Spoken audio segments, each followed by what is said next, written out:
సంవత్సరాల తరబడి government job కోసం వేచి చూస్తున్నారా? కేవలం 8 నెలల్లో మీ కల నెరవేర్చుకోండి. వెంటనే కింది నంబర్స్‌కి కాల్ చేయండి. నమస్తే, వెల్కమ్ టు సుమన్ టీవీ. ప్రస్తుతం మనతో పాటు ఉన్నారు former deputy director, ministry of defence, 20 years above experience ఉన్నటువంటి యూపీఎస్సీ టీచింగ్లో బాలలత మేడం ఉన్నారు. మేడంతో మాట్లాడదాం. నమస్తే మ్యామ్. నమస్తే అండి. మ్యామ్, గవర్నమెంట్ జాబ్స్ చాలామంది సంవత్సరాల నుంచి దానికోసం ప్రయాసపడుతూ ఉంటారు, ప్రిపేర్ అవుతూ ఉంటారు. ఎందుకు మేడం అంటే ఇంత కాంపిటీషన్ ఉందని తెలిసి కూడా అక్కడితో ఆగిపోరు. ఒకసారి ఫెయిల్ అయినా, రెండోసారి ఫెయిల్ అయినా మళ్ళీ కొట్టాలని ట్రై చేస్తుంటారు. కెరీర్ కూడా కొంచెం డిస్టర్బ్ అవుతూ ఉంటుంది. అటు పేరెంట్స్ యొక్క ఫినాన్షియల్ అది కూడా చూసుకుంటే. అంటే ఈరోజు ఒక్కసారి గవర్నమెంట్ జాబ్ ప్రిపేర్ అయ్యే ఆస్పిరెంట్స్కి మీరు ఇచ్చే టిప్స్ అండ్ సజెషన్స్ ఎలా ఉంటాయి? గవర్నమెంట్ జాబ్స్ అనేవి ఒక్కసారి మనం ఆ ప్రిపరేషన్ టేస్ట్ చూశాక, ఒకసారి విఫలమైనా, రెండుసార్లు విఫలమైనా మళ్ళా దాని మీద ఇష్టం చనిపోదన్నమాట. మనం ఫైట్ చేస్తూనే ఉంటాం గవర్నమెంట్ జాబ్స్ కోసం. అయితే అభ్యర్థులు ఎన్ని సంవత్సరాలు దాని మీద పెట్టాలి, ఎన్ని సంవత్సరాలు దాని మీద ఇన్వెస్ట్ చేయాలనే దాని మీద అవగాహన లేకుండా ఈ ఫీల్డ్లోకి వస్తారు. అది ఐఏఎస్, ఐపీఎస్ ఎగ్జామ్ అంటే సివిల్ సర్వీసెస్ ఎగ్జామ్ అయినా, గ్రూప్ 1, గ్రూప్ 2, బ్యాంకింగ్ ఏ ఎగ్జామ్ అయినా సరే దానికి ఎంత టైం నేను పెట్టాలనేది మ్యాక్సిమం లిమిట్ అనేది ఆలోచన లేకుండా వస్తారనమాట. కొన్నిసార్లు కొంతమందికి రాగానే 1 or 2 అటెంప్ట్స్లో అయిపోద్ది, కొన్నిసార్లు కొంతమందికి 5-6 ఏళ్ళు పట్టుద్ది. అందుకని ఫస్ట్ వాళ్ళపైన వాళ్ళకి అసెస్మెంట్ ఒకటి ఉండాలి. రెండోది, ఎక్కువ చెప్పుకొని వస్తారు కదా పేరెంట్స్కి, సొసైటీకి, అందరికీ ఆ ప్రెషర్ చాలా ఉంటుంది అనమాట. అందుకని దాని నుంచి బయటికి రాలేరు. పలానా వాడు ఐఏఎస్ ప్రిపేర్ అవుతున్నాడు అంటే సమాజం మొత్తం నిజంగా ఐఏఎస్ అయిపోయాడా అనే ఫీలింగ్లోకి వస్తారు. దాన్ని వదులుకోలేక కూడా కొంతమంది రాలేరనమాట. తర్వాత చాలామంది అభ్యర్థులు ఐఏఎస్ ఇలాంటి ప్రిపరేషన్లోకి వచ్చి దాని చుట్టూ తిరుగుతుంటారు, కానీ యాక్చువల్లీ ప్రిపరేషన్లోకి పూర్తిగా వెళ్ళరు. వాళ్ళని వాళ్ళు అసెస్ చేసుకోవాలంటే కొన్ని టెక్నిక్స్ ఉన్నాయండి. ముఖ్యంగా ఎగ్జామ్స్ రాయాలి, ప్రాక్టీస్ చేస్తే వాళ్ళకి అర్థమైపోయింది. కనీసం 30%, 40% కరెక్ట్ అవుతుంటే మనం రైట్ ట్రాక్లో ఉన్నాము. ఇంకొంచెం ప్రిపేర్ అవుతే 50%కి వెళ్తాం. జనరల్గా గవర్నమెంట్ జాబ్స్లో దేనిలో అయినా 50% మించిన మార్క్స్ ఏం రాకల టాప్ రావాలంటే 50-55% మినిమం మనం ప్రిపేర్ అయ్యే స్టాండర్డ్స్ మినిమం ఉన్నాయా లేదా. రెండోది, మన పీర్ గ్రూప్, మన చుట్టుపక్కల ఎప్పుడు కూడా మనల్ని కన్స్ట్రక్టివ్గా మనకు సజెషన్స్ ఇచ్చేవాళ్ళు ఉండాలి, కన్స్ట్రక్టివ్గా మనకి క్రిటిసిజం ఇచ్చేవాళ్ళు ఉండాలి. అంతేగాని అన్న ఈ సంవత్సరం కానిచ్చేయి, నెక్స్ట్ ఇయర్ అయిపోద్ది అని చెప్పి మనల్ని డిస్ట్రాక్ట్ చేసేవాళ్ళు ఎక్కువ మంది ఉండకూడదు. అంటే టెంపరీ బ్రేక్స్ తీసుకో, పర్లేదు ఈరోజు సినిమా చూసొద్దాం. ఇట్లా చాలామంది ఏం చేస్తారంటే వాళ్ళకి సరిగ్గా సబ్జెక్ట్ మీద అవగాహన లేక అండ్ వాళ్ళు కూడా డిమోటివేట్ అవుతూ ఇంకొకరిని పక్క వాళ్ళు డిమోటివేట్ చేస్తూ వాళ్ళని తిప్పుతూ ఉంటారనమాట. మన చుట్టూ ఉన్న పీర్ గ్రూప్ కూడా చాలా ఇంపార్టెంట్. అంటే మనల్ని మనం అసెస్ చేసుకోవడం, మనకి ప్రాపర్ పీర్ గ్రూప్ ఉండటం, మన పేరెంట్స్ కూడా అంటే తల్లిదండ్రులు చాలామంది, ప్రతి ఒక్క పేరెంట్స్ కండి నా దగ్గరికి చాలామంది పేరెంట్స్ వస్తుంటారు. వాళ్ళ దృష్టిలో ఏంటంటే వాళ్ళ పిల్లలే చాలా గ్రేట్, వాళ్ళ స్టోరీయే చాలా గ్రేట్. అసలు నన్ను మాట్లాడినారు కొన్నిసార్లు తల్లిదండ్రులే చెప్తా ఉంటారనమాట, మా అమ్మాయి అబ్బాయి ఇలా ఇలా ఇలా ఇలా ఇలా. అసలు నాకు అసెస్ చేసే టైం కూడా ఎవరు. అంటే మేము చిన్నప్పుడు 10th ఎన్ని వచ్చాయి, ఇంటర్మీడియట్లో ఎన్ని వచ్చాయి, గ్రాడ్యుయేషన్ ఎన్ని వచ్చాయని. కొన్ని సందర్భాల్లో వాళ్ళకి ఇంట్రెస్ట్ లేకపోయినా వాళ్ళు కాంపిటేటివ్ ఎగ్జామ్స్ వైపు రుద్దుతుంటారు. కొంతమంది పేరెంట్స్ ఉంటారనమాట, వాళ్ళ పిల్లలు ఖచ్చితంగా ఈ టార్గెట్ రీచ్ అవ్వాలి, కాంపిటేటివ్ ఎగ్జామ్స్ అవ్వాలని. ఇన్ఫ్యాక్ట్ ఒక కాంపిటేటివ్ ఎగ్జామ్లో పాస్ అవ్వాలంటే టీచరు, పేరెంట్స్ అందరికంటే ఎక్కువ వాళ్ళకి ఒక ప్యాషన్ ఉండాలి, ఆ డ్రైవింగ్ ఫోర్స్ వాళ్ళలోంచి రావాలన్నమాట. అండ్ ఈ ప్రతి ఎగ్జామ్లో కూడా స్టేజెస్ ఉంటాయి. ఒకటే స్టేజ్లో సెలెక్షన్ లేదు. అది ప్రిలిమ్సా, మెయిన్సా, 2 స్టేజెస్లో ఉన్నాయా, 3 స్టేజెస్లో ఉన్నాయా, ఆ స్టేజెస్లో మనం ఏ స్టేజ్కి ఎలా ప్రిపేర్ అవుతున్నాం, ముందుగా ప్రిపేర్ అయ్యే ఎగ్జామ్ రాస్తున్నామా, ఎగ్జామ్ రాస్తూ ఒక స్టేజ్ వైజ్ ప్రిపేర్ అవుతున్నామా, ఇట్లాంటి అవగాహన చాలా తక్కువ మందికి ఉంటుంది. ఓల్డ్ క్వశ్చన్ పేపర్స్ అసలు చూడరు, సిలబస్ అసలు సరిగ్గా చూడరు. అంటే వాళ్ళు ఏ సిలబస్ చదవాలి, ఏ క్వశ్చన్ పేపర్స్ చూడాలి. అండ్ చాలామంది తెలుసా, మన అలాంటి వీడియోస్లో కూడా సక్సెస్ స్టోరీస్ బాగా చూస్తారు. అంటే పలానా వాళ్ళు సక్సెస్ అయ్యారు, వాళ్ళ దగ్గర టిప్స్ ఏంటి, టెక్నిక్స్ ఏంటి బాగా చూస్తారు. కానీ ఫెయిల్యూర్ స్టోరీస్ ఉంటాయి కదా, ఫెయిల్యూర్ స్టోరీస్లోనే మనకు నిజంగా రియల్ స్టోరీ తెలుస్తుంది అనమాట. సో ఆ ఫెయిల్యూర్స్ ఎలా వస్తాయి, మనం ఎప్పుడు ఫెయిల్ కాకూడదు. అకాడమిక్ ఎగ్జామ్కి, కాంపిటేటివ్ ఎగ్జామ్కి ఒక తేడా ఉంటుందండి. అకాడమిక్ ఎగ్జామ్ అంటే మనం చాలామంది పాస్ అవుతారు, ఎక్కడో ఒకళ్ళు ఫెయిల్ అవుతారు. కాంపిటేటివ్ ఎగ్జామ్లో ఉదాహరణకి సివిల్స్ ఎగ్జామ్ అనుకోండి, ఒక 5-6 లక్షల మంది ఎగ్జామ్ రాస్తారు.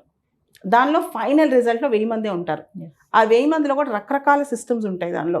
ఇదంతా ఎగ్జామ్ పట్ల పూర్తిగా అవగాహన తెచ్చుకొని, ఆకలింపు చేసుకుని ఎగ్జామ్కి రావాలి. రెండోది, వీళ్ళు ఎగ్జామ్ ఫస్ట్ టైం ఫెయిల్ అయినప్పుడు, సెకండ్ టైం ఫెయిల్ అయినప్పుడు వాళ్ళలో ఉన్న బాధ్యత అంటే నేను ఎక్కడ ఫెయిల్ అయ్యాను, ఎక్కడ తప్పు చేశాను అది ఎత్తుక్కోకుండా కారణాలు ఎత్తుక్కుంటారు. నాకు ఆ టైంలో ఇది బాగాలేదనో, ఆ సబ్జెక్ట్ సరిగా రాలేదనో, ఆ టీచర్ బాగా చెప్పలేదనో, లేదా మా పేరెంట్స్ సపోర్ట్ లేదు, ఇంట్లోంచి డిస్టర్బెన్స్ ఫోన్ కాల్స్ వచ్చాయనో, ఇట్లా బయట విషయాల మీద వాళ్ళు ఎక్కువ ఫోర్స్ పెడతారనమాట, వాటి మీద ఎక్కువ బాధ్యత, ఎస్కేపిజం చూపిస్తుంటారనమాట. అలా కాకుండా కాంపిటేటివ్ ఎగ్జామ్స్లో ఫైనల్గా అమ్మా నాన్న, కోచింగ్ సెంటర్లు, భూమి మీద ఎవడేం చేసినా 10 నుంచి 20%, 30%, మిగతాదంతా క్యాండిడేట్ మీదే ఉంటుంది అనమాట.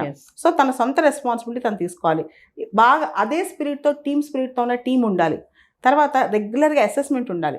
నేను ఈరోజు ఏం చేశాను, ఎంత కష్టపడ్డాను, అండ్ నిన్నే ఎందుకు సెలెక్ట్ చేయాలి, ఈ ఎగ్జామ్లో నువ్వే ఎందుకు సెలెక్ట్ అవ్వాలి, ఎందుకంటే ఇంత పెద్ద కాంపిటేటివ్ ఎగ్జామ్లో అసలు నేను ఎందుకు, ఏ పబ్లిక్ సర్వీస్ కమిషన్ నిన్నే ఎందుకు సెలెక్ట్ చేయాలి, నువ్వు అందరికన్నా అవుట్ స్మార్ట్ అవ్వాలి అనమాట. సో దానికోసం చాలా ఎక్కువ కష్టపడాలి, చాలా ఎక్కువగా వాళ్ళు బేరీస్ వేసుకురావాలి. చాప్టర్ వైజ్ టెస్ట్లు, సబ్జెక్ట్ వైజ్ టెస్ట్లు, రెగ్యులర్ అసెస్మెంట్స్, ఇవి వాళ్ళు చేసుకుంటేనే వాళ్ళు ఎక్కడున్నారో వాళ్ళకి అర్థమవుతుంది అనమాట. తర్వాత క్వాలిటీ ఆఫ్ ప్రిపరేషన్, ఆ ప్రిపరేషన్లో క్వాలిటీ మిస్ అవ్వకూడదు. ఏదో అశోక్ నగర్, హైదరాబాద్లో అశోక్ నగర్ చాలా ఫేమస్ అండి సివిల్స్కి, అలానే అమీర్పేట ఈ సాఫ్ట్వేర్ వీటన్నిటికీ ఫేమస్, ఆ కోర్సెస్కి వాటన్నిటికీ. తెలిసినారు మిగతా ఎస్ఐ కానిస్టేబుల్స్ ఇలాంటి వాటన్నిటికీ ఫేమస్ అనమాట. అదేవిధంగా ఢిల్లీలో రాజేంద్ర నగర్ అని ఉంది, చెన్నైలో అన్నా నగర్ అని ఉంది, ఇలా రకరకాల ప్లేసెస్ ఉన్నాయి అనమాట. అయితే చాలామంది అభ్యర్థులు వాళ్ళ డైలీ టైం మేనేజ్మెంట్లో కూడా చాలా తప్పులు చేస్తారు. ఎఫెక్టివ్గా 4-5 గంటల కన్నా కూడా చదవట్లేదు. మేజర్గా ఏంటంటే సక్సెస్ ఎవరైతే అవుతారో కనీసం వాళ్ళు క్వాలిటీగా 7-8 గంటలు 10 గంటల టైం ఇన్వెస్ట్ చేస్తారు. చాలామంది చెప్పినట్టు రోజుకి 15-20 గంటలు ఎవరు ప్రిపేర్ అవ్వలేరు. 15 to 20 అవర్స్ ప్రిపరేషన్ అవుతారు, చాలా భయంకరంగా చదువుతారని 4 రోజులు చదువుతారు, 5 రోజులు పడుకుంటారు. 18 గంటలు చదవాలి అంటారు కదా మేడం. అవును అంటారు, అంతా తప్పండి. 18 గంటలు రోజుకి సంవత్సరం అవుతే ఎవడో చదవలేడు, అది ఇంపాసిబుల్, ఫిజికల్లీ హ్యూమన్లీ ఇంపాసిబుల్ అనమాట.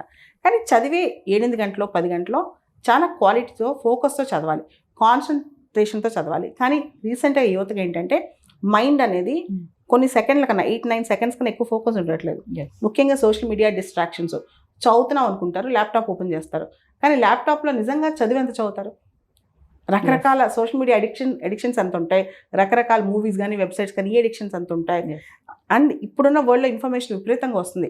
అది మనకు అవసరమైన ఇన్ఫర్మేషన్ ఉంటుంది, అనవసరమైన ఇన్ఫర్మేషన్ ఉంటుంది. కానీ వీళ్ళు ఏం చేస్తున్నారు, ఎక్కువ మంది టైం అంతా కూడా అనవసరమైన ఇన్ఫర్మేషన్ మీద పెడుతున్నారు అనమాట. అందుకనే చాలామంది కాంపిటేటివ్ ఎగ్జామ్స్లో 3 సంవత్సరాలున్నా, 4 సంవత్సరాలున్నా, 5 సంవత్సరాలున్నా చదువుతుంటారు కానీ సక్సెస్ అవ్వలేరు. ఎందుకంటే వాళ్ళు చదువు చుట్టూ తిరుగుతారు కానీ రియల్గా చదవరు. చదువు చుట్టూ ఉంటారు, చదువుని అనలైజ్ చేస్తూ ఉంటారు, రియల్గా చదువులోకి వీళ్ళు వెళ్ళరు అనమాట. సో చదువులోకి వెళ్ళాలి, చదువులోకి వీళ్ళు ఎంటర్ అయితేనే వీళ్ళు సక్సెస్ అవుతారనమాట. సో కాబట్టి ఒక టార్గెట్ పెట్టుకోవాలి, పెట్టుకున్న తర్వాత ఒక 1 or 2 years దాని మీద ఫోకస్గా ఇన్వెస్ట్ చేయాలి. అండ్ సొసైటీకి మనం పలానా కాంపిటేటివ్ ఎగ్జామ్ ప్రిపేర్ అవుతున్నాము, పలానా చేస్తున్నాం అని చెప్పి ఎక్స్టెన్సివ్గా బాగా చెప్పుకుని రాకూడదు. You should not speak, your results should speak. నువ్వు మాట్లాడకూడదు, నీ ఫలితాలు మాట్లాడాలన్నమాట. అదేవిధంగా మనల్ని మనం కరెక్ట్గా అసెస్ చేసుకోవాలి. అనవసరంగా మనల్ని మనం ఓవర్ ఎస్టిమేట్ చేసుకోకూడదు.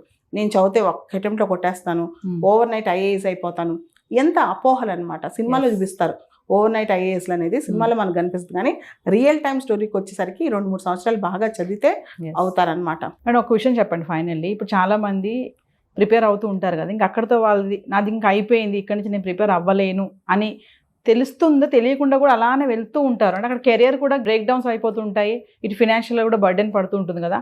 అలాంటి వాళ్ళకి మీరు ఏమైనా టిప్స్ ఇస్తారంటే, ఇక్కడితో నాది అయిపోయింది, ఇంకా నేను ప్రాక్టీస్ చేయలేను, బ్యాక్ టు మై జాబ్ అలా? దీనిలో 2 రకాలు ఉంటారండి. ఒకళ్ళు నిజంగా బాగా చదువుతుంటారు, వాళ్ళకి ఆ సంవత్సరం ఆ పేపర్ కలిసి రాకనో, ఆ ఆప్షనల్ కలిసి రాకనో, లేదా వాళ్ళ వెనకాల ఒక bad luck undo 1 or 2 years ఒక్కోసారి ఆగుతారు వాళ్ళు. దాన్ని it is person to person అనమాట, వ్యక్తిని బట్టి మారుతుంటుంది. కొంతమంది సరిగ్గా చదవకుండా కంటిన్యూ చేస్తుంటారు, కొంతమంది బాగా టాలెంట్ ఉంది, బాగా కష్టపడి ఒక్కొక్కసారి ఒక్కొక్క స్టేజ్లో ఫెయిల్ అవుతారు. అలాంటి వాళ్ళు కంటిన్యూ అవ్వాలి. ఎందుకంటే ఆ ఎఫర్ట్ మొత్తం వేస్ట్ అయిపోద్ది, అంత చదివిన ఎఫర్ట్ పెట్టిన శ్రమ అంతా వేస్ట్ అయిపోద్ది. కొంతమంది ఉంటారు అసలు బేసిక్స్ ఉండవు, ఇంకా వీళ్ళకి 4 ఏళ్ళు కూర్చున్న రాదని అర్థమవుతూ ఉంటుంది, కానీ వాళ్ళకి చెప్పిన కోపం వస్తాయి. మనం చెప్పినా నీకు కష్టం వద్ది అంటే కూడా మమ్మల్ని డిస్కరేజ్ చేశారు, నేను చాలా కష్టపడి ఐఏఎస్ కొట్టడానికి వస్తే మమ్మల్ని డిస్కరేజ్ చేశారంటారు. కొంతమంది అసలు టైం అనేది సరిగ్గా ఇన్వెస్ట్ చేయరు, ఫోకస్ పెట్టరు. అలాంటి వాళ్ళని ఖచ్చితంగా మనం డిస్కరేజ్ చేయాల్సిందే. కానీ చెప్తే అర్థం కాని పరిస్థితిలో కూడా ఉంటారనమాట. ఇంకోటి పేరెంట్స్ కూడా చెప్తుంటారు, ఇక్కడ చదవరు కానీ వాళ్ళ ఇంట్లో వాళ్ళకి సపోర్ట్ సిస్టమ్కి అందరికీ మేము బాగా కష్టపడుతున్నాం అని చెప్తూ ఉంటారనమాట. కానీ రియాలిటీలో అంతా చదవరు అనమాట. మేము ఫైనల్గా పేరెంట్స్కి ఒక టిప్ చెప్పండి మేడం. మీరు ఇందాక అన్నారు మధ్యలో చాలామంది పిల్లలకి అంత పొటెన్షియాలిటీ ఉండకపోయినా కూడా అరే నువ్వు సివిల్స్ ప్రిపేర్ అవ్వాలి, సివిల్స్ కొట్టాలరా అంటారు. వాడికి ఏమి ఇంట్రెస్ట్ ఉండదు, పాపే కానీ బాబే కానీ, అలా పేరెంట్స్ అలా వాళ్ళకి ఏమైనా టిప్స్ ఇస్తారు అలాంటి అంటే యాక్చువల్లీ మన పిల్లలకు ప్రతి ఒక్క ఆస్పిరెంట్లో ఏదో ఒక స్కిల్ ఉంటుంది. ఒకళ్ళు పెద్ద ఎంటర్ప్రీనర్ అవ్వచ్చు, ఇంకోళ్ళు ఇంకో పెద్ద స్పోర్ట్స్ పర్సన్ అవ్వచ్చు, ఇంకొకళ్ళు ఒక ఫిల్మ్ ఇండస్ట్రీలో గ్రేట్ అవ్వచ్చు, ఇంకొకళ్ళు ఒక సోషల్ యాక్టివిస్ట్ అవ్వచ్చు. అలా కాకుండా అందరినీ ఒకే ఘాటి మీద తీసుకొచ్చి అందరూ ఐఏఎస్ అవ్వాలంటే కుదరదు. అది వర్కౌట్ అవ్వదు. మన పిల్లల్లో ఉన్న టేస్ట్ ఏంటి, వాళ్ళు ఏ ఫీల్డ్లో ముందుకు వెళ్ళగలరు, ఏ ఫీల్డ్లో వాళ్ళు పుష్ చేస్తే వాళ్ళు బెటర్ సిటిజన్ అవ్వగలరు, బెటర్గా పర్ఫామ్ చేయగలరు, వాళ్ళ లైఫ్లో సెటిల్ అవ్వగలరు, అదే ఆలోచించాలి. అంతేగాని వాళ్ళకి ఆ ఫీల్డ్లో యాప్టిట్యూడ్ లేదని తెలిసిన, ఆ ఓరియంటేషన్ లేదని తెలిసిన తొయ్యకూడదు అనమాట. జనరల్గా సివిల్ సర్వీసెస్లో ఈజీగా తెలిసిపోద్దండి, ఎందుకంటే ఇది మామూలు ఎగ్జామ్ కాదు. వాళ్ళకి ప్యాషన్ వచ్చారా లేదా, వాళ్ళు నిజంగా ఆ స్ట్రెంత్ ఉందా లేదా, కొంచెం ఎక్స్పీరియన్స్ ఉన్న ఫ్యాకల్టీకి అయితే నాలాంటి వాళ్ళు కొంచెం ఒక 2-3 రోజులు వాళ్ళని చూడంగానే వాళ్ళు నిజంగా వర్తీయా కాదా, వాళ్ళు కూర్చుంటారా కూర్చోరా అర్థమవుతుంటుంది అనమాట. నేనైతే సింపుల్గా ఒక 2 టెస్టులు పెడతాను, నువ్వు ఈ టెక్స్ట్ బుక్ చదివిరా, ఈ పని చేసుకురా అని చెప్పి. దానిలో 100 మందికి చెప్తే 10 మంది తిరిగి వస్తారు. ఆ 10 మందిలో కూడా ఒకడే ఐఏఎస్ అవుతాడు ఫైనల్గా. సో ఆ టెస్ట్ నాకు అర్థమైపోద్ది.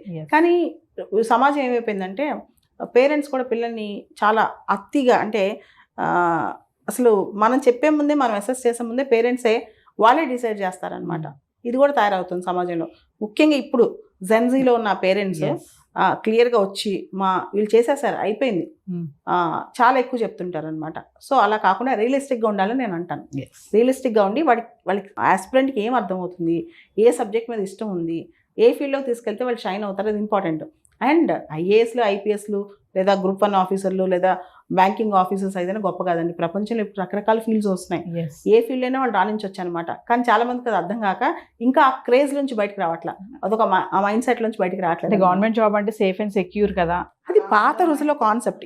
I train for civil services no doubt, కానీ గవర్నమెంట్ జాబే సేఫ్ అండ్ సెక్యూర్ అనేది ఇట్స్ అన్ అవుట్డేటెడ్ కాన్సెప్ట్.